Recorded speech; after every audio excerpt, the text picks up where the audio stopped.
If you're looking to disable automatic restrictions on Steam, follow these straightforward steps to ensure you can access all features of your account without limitations. Step 1. Log into your Steam account. Open the Steam application or visit the Steam website.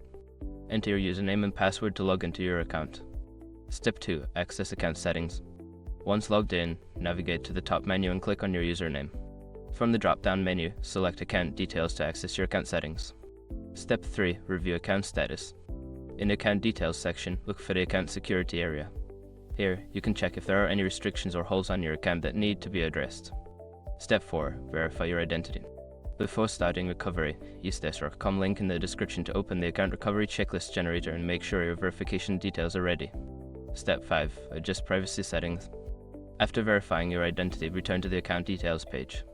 Scroll to the Privacy Settings section and adjust your settings to ensure that your account is not subject to automatic restrictions in the future.